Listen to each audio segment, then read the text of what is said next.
no, we're extremely disappointed in this. When it originally came out, it sounded great. That the headline was great.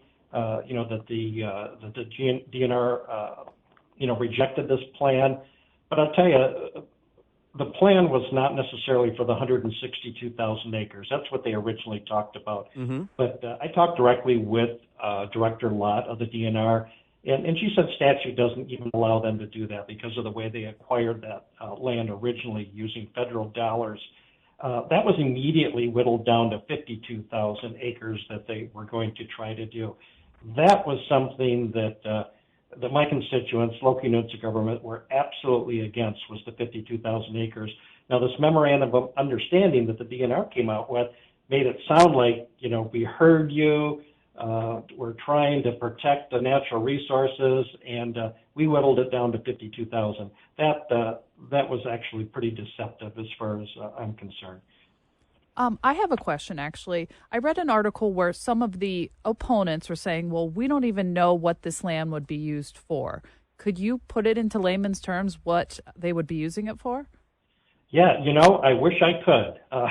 I have reached out trying to find out exactly what it's going to be used for. The words that were given to me, sorry, Representative, but it's top secret. This is going to be various types of testing, which really concerns people in my district because they don't know what's going to go on. What are they going to be testing? They don't know the outcomes. That's why they're testing things. And this is pristine property in northern Michigan. I mean, we've got some of the most beautiful, forests, lakes, streams, rivers. We can't take a chance like what's happened in the past with Camp Grayling with the PFAS issue. And that's why we need transparency here. We need to know exactly what's going on. But a lot of people don't realize that right now Camp Grayling is the largest training facility in the entire world at 148,000 acres. They've got a lot of property right now that they're not even using, that they certainly could be doing some type of testing on without acquiring more land. Well, I'll tell you, anyone who knows me knows I'm extremely pro-military. And if I thought acquiring more land would save one more soldier's, life in the field, I would certainly be all for it. But there are plenty of other places that could do this type of training rather than, where they're suggesting. And this isn't just because, I have constituents living in the area that are concerned, but there's people from all over the state of Michigan, Ohio, Indiana that have hunting property there, or a second home, or a cabin, or just like to come up and recreate.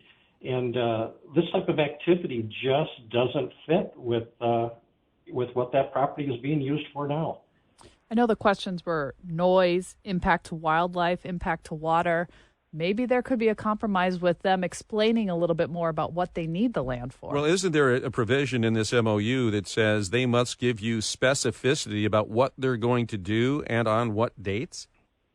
Well, that would be nice, but, an MOU, as you probably know, is not necessarily a legal document. It's just a memo of understanding. Things could change. Eagle has come out against this because there has not been a single environmental study done. There has not been a wildlife study done. I mean, the very things that we have, as citizens of the state, have hired the DNR to do are not being done here. They're not managing our property in a way that we expect them to do.